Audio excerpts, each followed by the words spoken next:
কোন সন্তান যদি বাবা মার আগে মৃত্যুবরণ করে, বাবা তো সন্তানের লাশের পেছনে পেছনে যেতে পারে, বাবা সন্তানের কবরেও নামতে পারে।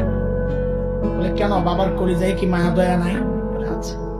বাবাও চিৎকার করে করে কান্না করবে, কিন্তু বাবাকে আল্লাহ ওই শক্তি সামর্থ্য মনোবল দিয়েছেন, বাবা সন্তানকে দাফন করে শোয়া কান্না করতে করতে উপরে উঠতে পারবেন, ওই শক্তি আল্লাহ বাবা দিয়েছেন।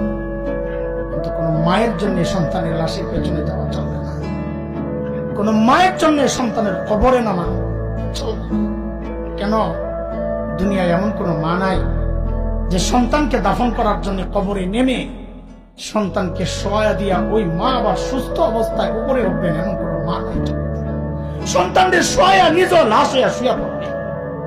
এরে ভাই, একটু জানতে চাই, এই যে মার কলিজা এত দরদ, এত মমতা, এত মায়ার ভালোবাসা, কারণটা কি বলেন তো? মা আমার দুই চোখের এক চোখ বানাইছেন সেই জন্যে, মা আমার একটা কান বানাইছেন সেই জন্যে, মা আমার একটা হাত বানাইছেন সেই জন্যে। আচ্ছা একবারে বলে ফেলেন না, মা আমার শরীরের কি বানাইছেন? কি বানাইছেন বলেন, বলেন কি বানাইছেন?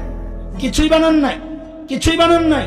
তারপরেও মার কলিজা এত দরদ, মা আমার কিচ্ছু বানান নাই, অল্প কয়দিন ভাড়াটিয়ার মতো আমার পেটে জায়গা দিয়েছে, হওয়ার পর লালন পালন করেছেন, কিচ্ছু বানান নাই, তাতেই মার কলিজা এত দরদ আর মায়ার মমতার ভালোবাসা, কিচ্ছু